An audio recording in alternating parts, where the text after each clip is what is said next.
حضرت عمر فاروق رضی اللہ تعالیٰ عنہ خادم سے کہنے لگے بوڑھی سے پوچھا اماں السلام علیکم. وعلیکم السلام. اماں کیا بات ہے؟ تو اماں کہنے لگی جاؤ دوڑو, تمہیں کیوں بتاؤں, دیہات کی سیدھی سادی بی بی, جاؤ بھاگ جاؤ. کہا نہیں اماں مہربانی کرو اندر تو آنے دو. بڑی منت کے بعد اماں مانی. عمر فاروق عام آدمی نہیں جس سے دنیا کامتی ہے. حضرت عمر اندر رضا گئے. قادری صاحب کی شخصیت اور ان کے بزرگوں کی طرح الحمدللہ رب العالمین والصلاۃ والسلام علی سید الانبیاء والمرسلین. ناظرین کرام, آج ہم ایک ایسی روحانی شخصیت کا ذکر کرنے جا رہے ہیں جن کا تعلق ایک دیندار اور روحانی خاندان سے ہے اور جن کی زندگی لوگوں کی اصلاح, رہنمائی اور محبت رسول صلی اللہ علیہ وسلم کے پیغام کو عام کرنے میں گزری ہے. یہ عظیم شخصیت ہے حضرت پیر اجمل رضا قادری صاحب.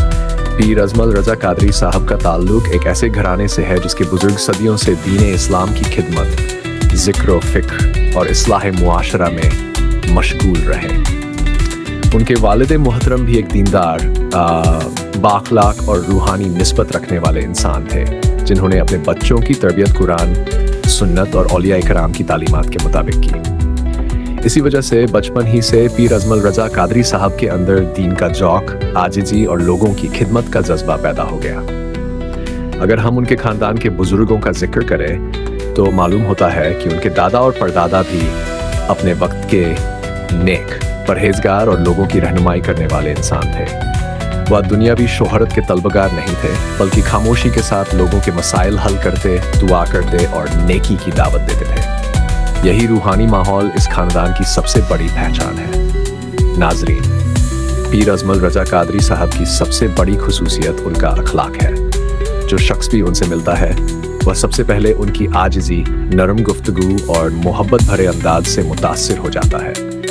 وہ ہمیشہ یہی پیغام دیتے ہیں کہ انسان اگر اپنے اخلاق کو درست کر لے تو معاشرہ خود بخود بہتر ہو جاتا ہے. ان کا انداز گفتگو نہایت سادہ مگر دل میں اتر جانے والا ہوتا ہے.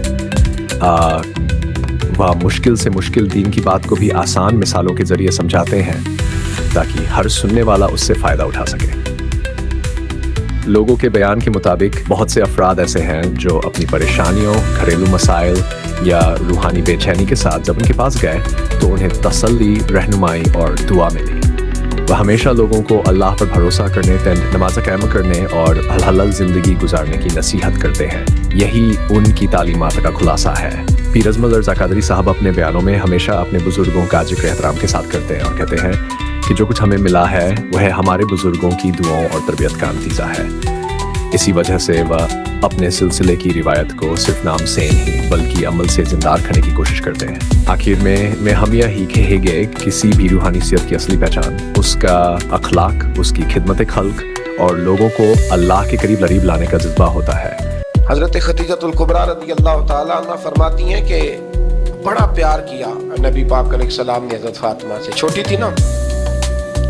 ادھر حضرت عائشہ صدیقہ کہتی کہ نبی پاک نے بڑی محبت فرمائی. مشکات میں حدیث ہے, کسی نے حضرت فاطمہ الزہرا حضرت عائشہ صدیقہ سے پوچھا, سچے باپ کی سچی بیٹی, صدیق کی بیٹی صدیقہ. کسی نے پوچھا کہ عائشہ حضور علیہ السلام کو سب سے زیادہ محبت کس سے تھی؟ تو حضرت عائشہ فرمانے لگی پوچھنے والی بات ہی کوئی نہیں حضور. پیر اجمل رضا قادری صاحب کی زندگی بھی اسی پیغام کی عکسدار ہے کہ انسان محبت, عاجزی اور نیکی کے ذریعے ہی لوگوں کے دل جیت سکتا ہے. اللہ تعالی ہمیں بھی اچھا اخلاق اپنانے, اپنے بزرگوں کا احترام کرنے اور دین اسلام کی صحیح تعلیمات پر عمل کرنے کی توفیق عطا فرمائے. آمین. مزدوری کرتا تھا, غریب تھا, تو 6 بیٹیاں تھیں اس کی. حضرت صاحب کے پاس روز آ کے کہتا حضور بچیوں کے لیے دعا کرے, اللہ کوئی اسباب پیدا کر دے. ایک بچی کی شادی کا خرچہ 1000 دینار ہے اور میں غریب. وہ حضرت صاحب دعا کر دیتے. خانقاہ شریف کے تھوڑے ہی فاصلے پر حضرت جہاں بیٹھ کے مریدوں کی تربیت کرتے تھے, اس سے تھوڑا ہی فاصلے پر نا ایک عیسائی رہتا تھا, بڑا مالدار تھا, بڑی سارے اونٹ, گائیں, بھیڑ, بکریاں رکھی ہوئی تھی اور حضرت شرف الدین رحمۃ اللہ علیہ کی بڑی مخالفت کرتا تھا. اور یہ جو آپ کا غریب مرید تھا یہ اس کا پڑوسی تھا. ایک دن بلا کے نا ان کو کہنے لگا کہ تو کدھر جا کے جو ہے وہ ٹکرے مار رہا ہے, وہاں سے کچھ نہیں ملنے والا. وہ تجھے کیا دیں گے جن کی خانقاہ خود چندے پہ چلتی ہے؟